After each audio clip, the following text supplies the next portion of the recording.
तो प्रीव्यू में जब मैंने कहा था कि सिटी की टीम ज़्यादा सेटल्ड है इस समय, अगर हम बायर्न म्यूनिख से कंपेयर करें, नए मैनेजर आए हैं, कम समय कम मिला है, अपनी जो एक फ़िलॉसफ़ी है वो इतनी जल्दी आप नहीं एकदम से आप इनकलकेट कर सकते टीम में, जिस तरीके की आप फुटबॉल खिलाना चाह रहे हैं वो आप नहीं कर सकते। और उसके ऊपर आपको एक ऐसी टीम से खेलना हो जो कि प्रीमियर लीग की टाइटल रेस में है, सालों-साल एक बहुत ही एलीट मैनेजर के अंडर कंडीशन हुई है और ऑब्वियसली ज़्यादा सेटल्ड है, ज़्यादा बेहतर तरीके से जो है सिनर्जी है इस टीम में, ज़्यादा बेहतर तरीके से प्लेयर्स जेल हो चुके हैं आपस में, तो बहुत मॉन्यूमेंटल टास्क है वो और वही हमको देखने को मिला। It was man against boys. इतनी ज़्यादा डिसऑर्गनाइज़्ड, इतनी ज़्यादा डिसजॉइंटेड लगी बायर्न म्यूनिख आज। और मैन सिटी सेकंड हाफ में तो खा गई बिल्कुल बायर्न म्यूनिख को। और टीम सिलेक्शन पे आप सवाल उठा सकते हैं, बोल सकते हैं कि क्यों आपने गनाब्री को खिलाया, क्यों आपने मुलर को नहीं खिलाया। माने आप कह सकते हैं कि फिट नहीं थे तो इसलिए वो स्टार्ट नहीं कर सकते थे। लेकिन अगेन आप क्या रियली ब्लेम कर सकते हैं मैनेजर को? मतलब आप देखिए, मैनेजर की जो सैकिंग होती है ना, वो बहुत ही ज़्यादा एक मुश्किलात में डाल देती है टीम को, क्योंकि टीम जो है एक मैनेजर के अंडर जब खेलती आई है इतने टाइम से, फिर एकदम से उनको अडेप्ट करना पड़ेगा, चेंज करना पड़ेगा, थोड़ा-सा जो है अनसर्टेनिटी का माहौल आ जाता है और इसमें टूकल की गलती नहीं है। उनको कितना ही टाइम मिला है स्क्वाड के साथ काम करने का, इन प्लेयर्स के साथ काम करने का। लेकिन यहाँ नागल्समैन को जब सैक किया है, तो दिख रहा है कि अब डिसीजन शायद बैकफायर हो सकता है in terms of achieving success in this season. पोकल से बाहर हो चुके हैं, चैंपियंस लीग से मुझे तो लगता है बाहर हो गए हैं अब। 3-0 मेरे हिसाब से इनफ है टाई किल करने के लिए। अगर इसी तरीके से अलियंज अरीना में भी खेलेगी बायर्न म्यूनिख, तो पता नहीं, स्कोर बहुत ज़्यादा और एम्बैरेसिंग हो सकती है स्कोर लाइन। लेकिन मुझे लगता है अब सिटी जो है आराम से बैठ के पोज़ीशन रख के, they don't need to be urgent और वेरी इंटेंस, आराम से they can manage the game. Next 90 minute आप मैनेज करो, you take a result and you move forward towards the semifinals. और अभी अगर आप बुंदेसलीगा रेस की भी बात करें तो सिर्फ 2 पॉइंट आगे हैं बायर्न म्यूनिख, तो वहाँ पे भी कुछ भी हो सकता है। तो काइंड ऑफ आप कह सकते हैं कि जेपर्डी में है सीज़न। अगर यहाँ पर लास्ट के जो कुछ बचे हुए मैचेज़ हैं, उसमें बायर्न म्यूनिख पॉइंट्स ड्रॉप करती है और डॉर्टमुंड अपने मैचेज़ जीत जाती है, तो बुंदेसलीगा टाइटल भी हाथ से निकल जाएगा और नागल्समैन को सैक करने का डिसीजन थोड़ा-सा फिर फुलिश लगेगा एकदम, मतलब सीज़न के ऐसे क्रूशियल जंक्चर पे।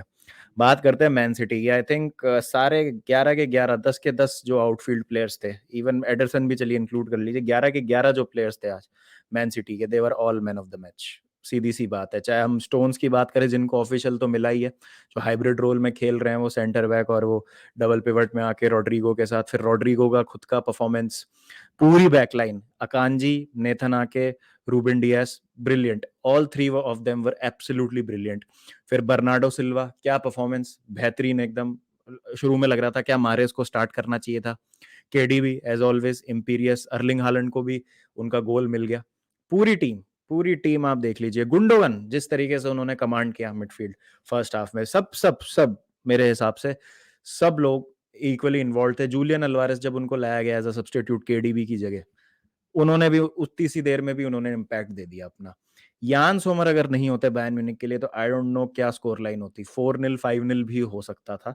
इस तरीके का डोमिनेटिंग परफॉर्मेंस था। उपामेगानो, इंडिविजुअल मिस्टेक्स इतनी सारी, और ना केवल उपामेगानो, मतलब पूरी टीम ही थोड़ा सा अंडर कॉन्फिडेंट लग रही थी। और एक बार जब वैसा आप गोल कंसीड कर लेते हैं जैसा रॉड्री ने स्कोर किया, उसके बारे में आप कुछ कर नहीं सकते। लेकिन फिर आप देखिए, गलतियां ही हैं, आप कह सकते हैं कि जिस तरीके से बायर्न म्यूनिख ने गोल्स कंसीड करें अपने और कंपोजर रखा मैन सिटी ने, ऑल्दो और गोल स्कोर कर सकती थी मैन सिटी, लेकिन उन्होंने पिछली बार वाली गलती नहीं दोहराई है। ध्यान होगा उनको कि जिस तरीके से उन्होंने रियल मैड्रिड के अगेंस्ट चांसेस मिस किए थे और फिर वो सेकंड लेग में उनको भारी पड़ गया था बर्नाबाउ में।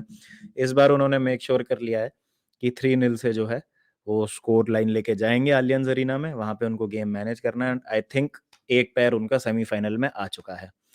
तो मेरे हिसाब से बेहतरीन परफॉर्मेंस, स्पेशली जैसा मैंने कहा जॉन स्टोन्स और बैकलाइन की, नेथन आके अगेन अ चेल्सी प्रोडक्ट, देख देख के ऐसा लग रहा है यार क्यों जाने दिया, बट अगेन ज़्यादा उस पे बात करने का कोई फ़ायदा है नहीं। सिटी यार देखिए, इस बार मुझे लग रहा है कि इट इज़ टाइम कि वो जीत जाए, because they have been very unlucky when it comes to Champions League, जैसा मैंने कल वाले वीडियो में भी कहा था।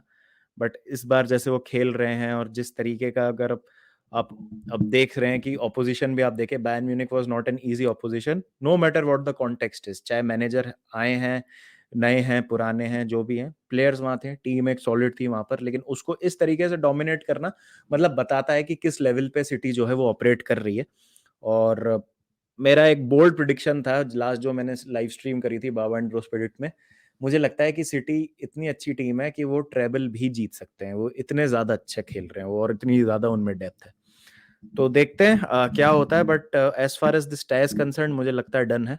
3-0 इज़ इनफ और अब मुझे लगता है कि सिटी जो है पहुँच जाएगी सेमीफ़ाइनल में काफ़ी आसानी से। और Bayern Munich are to blame themselves कि उन्होंने अपने आप को इस प्रेडिकमेंट में, इस सिचुएशन में डाल लिया है।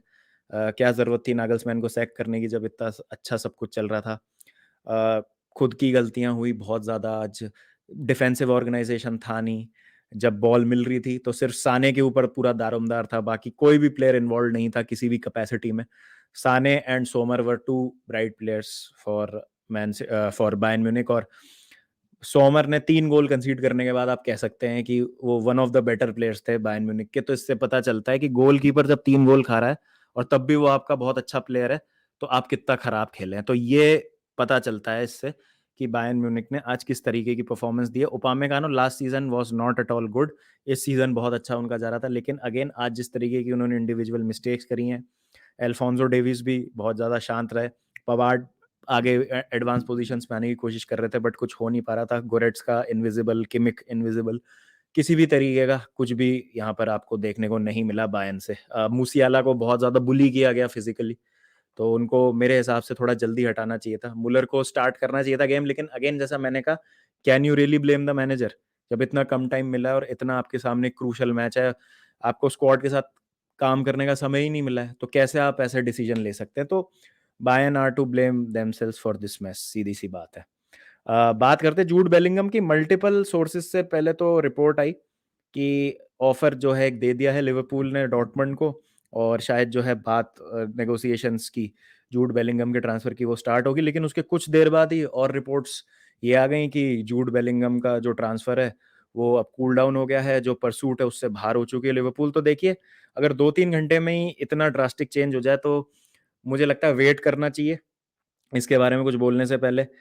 यहाँ पर बहुत ज़्यादा खबर आ रही है कि हाँ, सही में ही लिवरपूल रेस से बाहर हो गई है। आई थिंक पहले भी डार्विन न्यूनेज़ हो गए, एलिसन हो गए, उनके ट्रांसफर्स में इस तरीके की आई थी। पॉल जॉयस ने ही उस टाइम पे ट्वीट किया था, तो मेरे हिसाब से 1-2 दिन रुकते हैं, उसके बाद देखते हैं इसमें क्या डेवलपमेंट हो रहा है, उसके बाद इस पे कॉन्क्रीट तरीके से बात करेंगे कि एक्चुअली में होगा क्या। बट मुझे पर्सनली लगता है कि ये जो है आई थिंक हमको वेट आउट करना चाहिए, इसको 1-2 दिन देखते हैं और फिर क्या इसमें से कॉन्क्रीट कुछ खबर निकल के आती है, फिर हमको जो है ऑब्वियसली क्लैरिटी मिल ही जाएगी। रियल मैड्रिड चेल्सी का जो प्रीव्यू है वो 1:30-2 बजे के आसपास आएगा, तो बिल्कुल आप नज़र रखिएगा। उसमें मैं बात करूँगा कि किस तरीके से मुझे लगता है कि अगर चेल्सी के पास कुछ चांस है तो क्या चीज़ें हैं जो चेल्सी कर सकती है, जिसकी वजह से हम शायद ये एक रिज़ल्ट निकाल लें, एक मैच जीत जाएँ। बाकी वॉच अलोंग होगा रात को बहुत ही ज़्यादा इंटरेस्टिंग मैच होने वाला है, तो मुझे ज़रूर जॉइन कीजिएगा। मिलता हूँ मैं आपसे शाम को, तो प्रीव्यू का ज़रूर आप ध्यान रखिएगा, दोपहर में आएगा। कमेंट सेक्शन में मुझे बताएँ आपको क्या लगा इस मैच के बारे में, आपकी क्या राय है? और शाम के मैच के लिए भी अपन जो है फिर मिलते हैं वॉच अलोंग में। चलिए फिर ध्यान रखिए सब अपना, टेक केयर एंड